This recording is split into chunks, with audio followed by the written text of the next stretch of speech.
Kia ora everyone, today we're taking a look at a pretty cool older LEGO Marvel set, a throwback to when the theme was at its peak if you ask me. This here is set 76018 Avengers Hulk Lab Smash, which released back in 2014, 398 pieces in total with essentially 5 figures, 4 minifigs and 1 big fig of the Hulk. Every figure here did remain exclusive, and some of the characters here are also technically set exclusives, more on that later. This here retailed back in the day for around $50 USD before tax in 2014. For the Kiwis like myself, I believe the price here was 100 NZD, which was about what I paid more than 10 years ago while I was traveling around the country on holiday. This set here was built somewhere in the North Island of my country, and it traveled through many cities in order to come home with me. Today in the aftermarket space, the set here has been listed for $160 NZD in sealed condition, or just shy of the original price of 100 NZD for the second-hand condition. It looks like this here was also based on the Avengers Assemble Disney XD show. If you missed the Captain America set review I did a few weeks ago,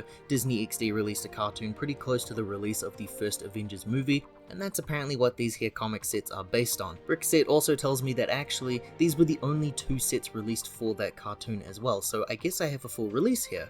This set here meant the world to me when I was younger because I was missing a LEGO Thor and Hulk figure, and to have comic-like variants in one set made things very easy for me. What we have here is essentially an A.I.M lab's base of operations. Thor has been kidnapped and the remaining Avengers have come in to break him free. This was the first time that we were seeing a few of these characters in minifig form as well, and it would be quite a long time until we would see them again, so that also made it a very appealing purchase for the time. Despite the piece count of being less than 400 pieces and the price point being 100 NZD, this set here on screen feels like it's a bit more substantial though in comparison to what we have released nowadays. A big chunk of that price point goes towards the Hulk figure. Personally speaking, $100 LEGO Marvel sets in 2025 that include Hulk figures seem to offer a lot less value than what we were getting a decade ago. If you've been a follower of this channel for some time now, I tend to go on and on frequently about how much I love and miss display type playsets like this.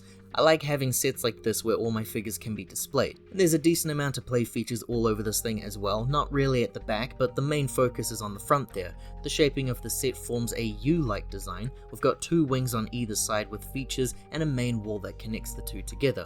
We'll start with that jail section there, which begins with some steps that lead us up to Thor. You'll also notice the plate there with the caution-like sticker, and if you press down on that, the steps there will crumble or explode. This also breaks free the jail system, and it's a fun feature, but part of the design I don't love comes with the involvement of the glass walls for the jail. There's just practically no ground in that cell for Thor. The doorway entrance is all there, so I feel like he could just try and slip out of there or something. At this point in time though, I'm just reading a little too heavily into the story of this toy rather than appreciating the toy for itself. It's a very satisfying feature to still play around with there, sending those parts flying there just wreaking havoc in M.O.D.O.K's base. We then have some sticker designs too, the first being an indication there that the glass is adamantium, the metal material that's been used to coat Wolverine's bones, potentially here for a reason as to why Thor isn't breaking out of here easily. The design also continues to the other side. Across from the jail is the ray gun with Thor's hammer placed on top there, a source for the power. The ray gun can spin all the way around, and it features some pretty good movement and articulation there for aiming. The inside of the actual laser part is a glass container with some studs inside too. It's a cool feature, lots of DC hero sets do the same thing for their builds. The hammer is just placed on top there, but it can easily be removed. And here we have another tile plate with a caution sticker. But real quick, before we get into that, we also have a small segment there as you can see, which is intended to be where M.O.D.O.K can be placed in the scene. His legs just simply connect onto that plate, and now he's been attached to the gun.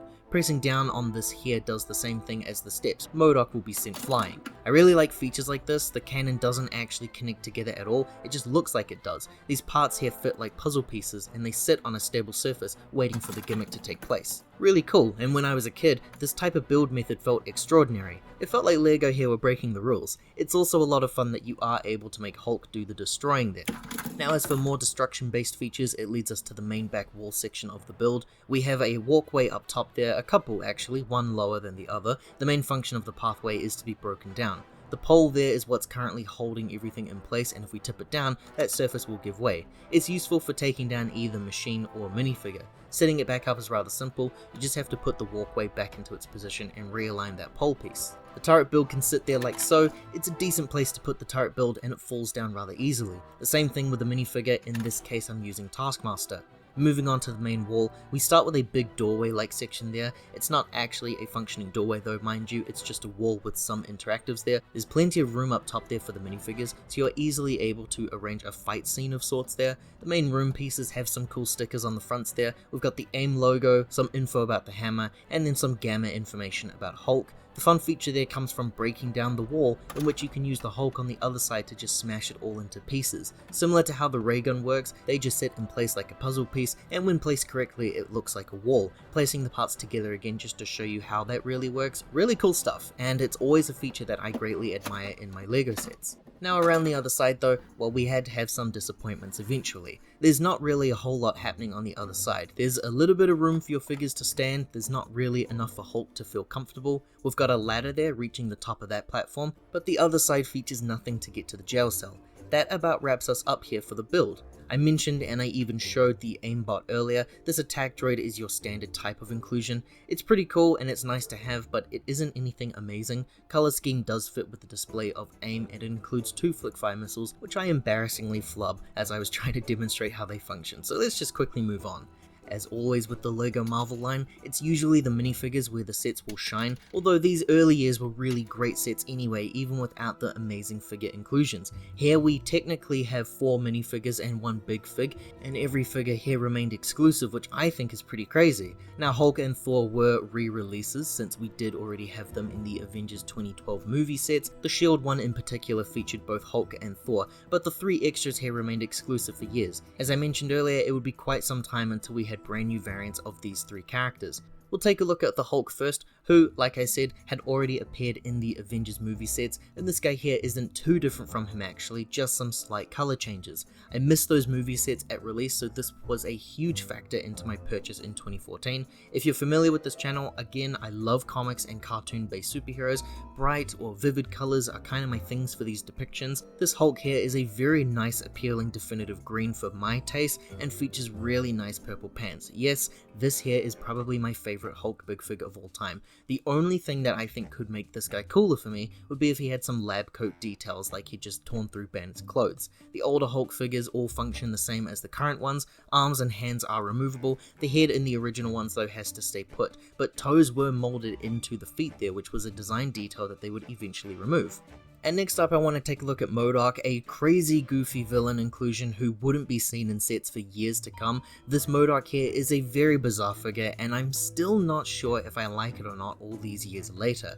I can at the very least respect the hell out of LEGO trying to pull this one off. LEGO were no strangers when it came to specially molded inclusions for a licensed theme. They've been doing it since the debut of Star Wars in the 90s, but M.O.D.O.K is a very challenging look to do, especially if you want to keep the minifigure appearance. They hadn't quite nailed that here, so it's a little bit off to me. I'll remove the chair for a second so we can look at him as just a minifig. M.O.D.O.K here is a minifigure placed on a traditional torso and pair of legs, and he features the biggest headpiece I think I've ever seen for a minifigure. It's a weird one too, nothing about it feels like LEGO, and they never reused this piece either, so it must have been an expensive part to make. The brick-built chair does help a little in bringing through that idea and design. It is an admirable attempt, and you know who it is at the very least from looking at it, but it doesn't quite translate into minifig form. Now years later they would attempt this again, this time he would be an entirely brick-built design. Released in the Helicarrier set, I want to say in maybe 2020 or 2021. The sets during this line were incredibly loosely inspired by the Crystal Dynamics game that released at the same time. I have to specify it's very loose connections there. In retrospect now, I do wish I had the set because I love that build for M.O.D.O.K there. I think the brick-built design is the best way to go about doing him.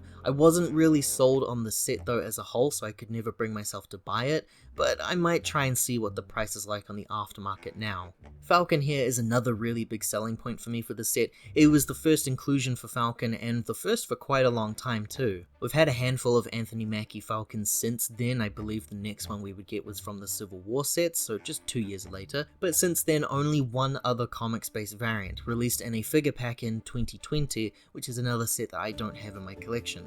This figure here is very simple red and white printing which actually looks really good here for some reason, and a pretty great wings piece that is translucent red in its coloring. With the printing, I say that it's surprising here because lately LEGO have been having a very tough time printing white onto red which comes out looking pink, or anything onto black parts there which comes out looking grey and cheapened. The coloring on his torso here might appear a little dulled out still, but it's not a completely different colour. I always want to mention this when I look at older sets just to cover that LEGO did once originally strive for quality with their prints. I don't know who eventually moved up in the ranks in charge at that company and decided to cheapen out here with the printing, but they used to be really great about this. Nowadays they don't really care as much.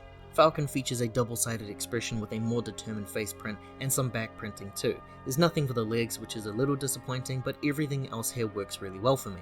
And then we have Thor, who is more based around a traditional comics look. He does use the same parts, or at least very similar parts to the movie Thor, but he features some recolorings and some different designs for the torso. The biggest difference between the two is the hair color, a lot more blonde hair for a cartoon design, and no facial hair period, which just doesn't really fit my definitive taste for a Thor figure. This actually did annoy me when I was younger, because like I said, I didn't have any of the movie sets, so this Thor was my Thor. He was nice, but he wasn't my ideal design. I've come around to it over the years and I like it a lot more now that I'm older, but it got me thinking while I was writing the script. Thor has had 20 releases in LEGO over the years in sets. Only one of these is definitively comics based and you're looking at him on screen right now. Even then, it's actually based on a TV show.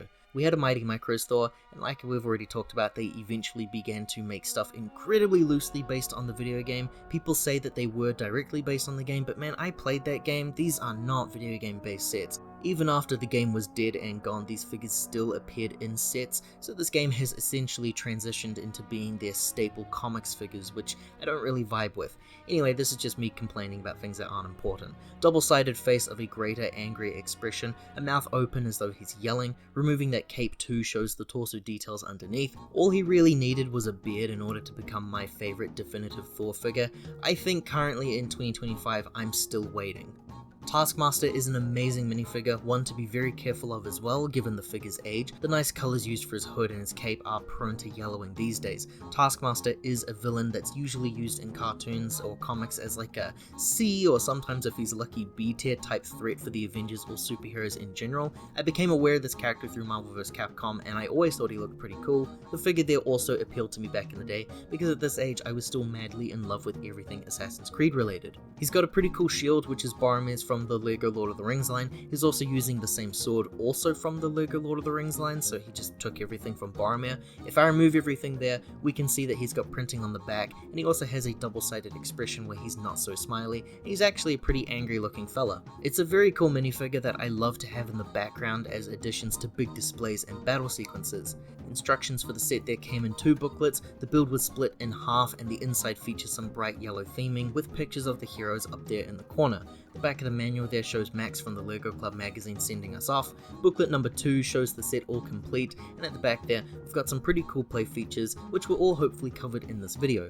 We then have the inventory list at the back, followed by the advertisements for a really great LEGO Spider-Man set and 2 very bad ones, but you get to be the judge of that yourself. We then have advertisements for probably the best LEGO video game to be released, at the very least for that console generation, and then we end things with the winning kid. Lately, as I've been going through these older sets, I've been making interesting displays through the use of jamming in more minifigures. Playsets like this are always my favorites. I wouldn't have it any other way when it comes to LEGO releases. The minifigures are great and the display looks really nice too, but everything can be improved when you add more extras. This channel has looked at a couple of LEGO Marvel comic sets over the past few months, and now we can form a pretty great looking battle scene using extra figures from, at the time, future releases. Bulking out the display there like this is always the highlight for me. The set's really great, and I wish we could have more playsets for the LEGO Marvel line other than Spider-Man, who always seems to have my back covered for stuff like this. It is possible that maybe playsets like this just don't sell nearly as well with the younger crowd as vehicles do, but having a display looking like this makes it all worth it for me, and it's on a more affordable budget too, rather than trying to get those massive modulars. If you enjoyed this look at a LEGO Marvel release, liking the video here and subscribing to the channel does help to support more videos like this one in the future. Thanks for watching everyone, kakitano, take care, hope to see you all next time.